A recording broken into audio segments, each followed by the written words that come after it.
let's put this packet in a parking lot and let's go ahead and send an ARP request. So the ARP request in this case says, hey, I'm 192.168.4.1.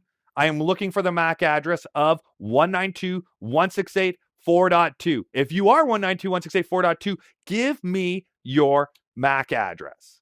So we send out that ARP request. It's sourced from who? It's sourced from the local router interface right here, and it's destined to absolutely everybody inside that local area network. It's a broadcast frame going to FFFF.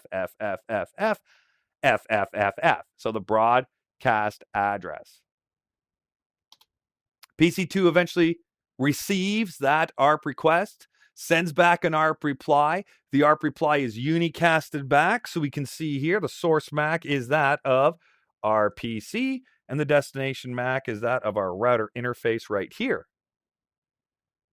So now, the router can put an entry in its ARP cache for PC2, and PC2 can also put an entry in its ARP cache for the router interface. Remember, when PC2 received that ARP request, it would have said, oh, I just received this ARP request from the router with this MAC address and this IP address. Great, perfect. I'm going to store that in my ARP cache so I don't have to ask for it later again. I already have it now. So likewise, the router is going to do the exact same thing. So now that we have all the information that we need, we can go ahead and complete our frame, meaning encapsulate this packet so we have our frame. But let's not forget about that ARP cache on the router. So on the router, what's it going to do? It's going to make those entries. So we can see that 4.2 in the ARP cache by looking at the output of show IP ARP. 4.2 is going to be reachable using this MAC address. And 3.1 is going to be reachable using this MAC address right here. And we can see what local interface is used to reach particular devices based on their MAC address.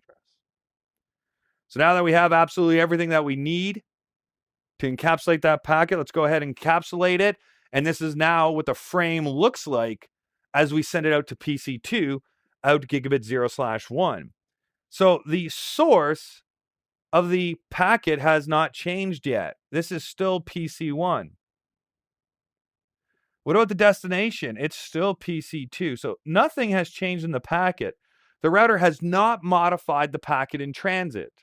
However, the frame, since it was completely obliterated when it arrived at the router, has now changed.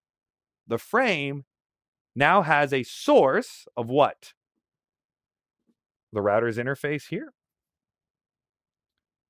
And what is the destination of the frame? It is that of our PC. Whereas originally, what did we have? Originally, we had what? Originally, when the frame was coming this way,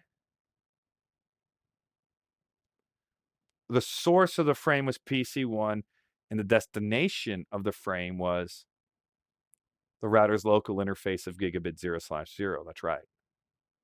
So the packet's not going to be modified in transit, but definitely the frame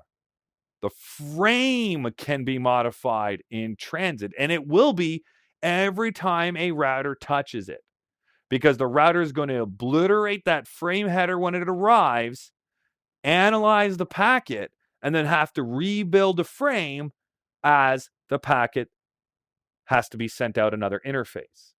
So there's always this tear down and rebuilding of frames every time a router has to route. So that is our host-to-host delivery process, folks, whereby we saw that packet, originally coming from PC1 and going all the way to PC2, had a source IP of 3.1 and a destination of 4.2, which never changes.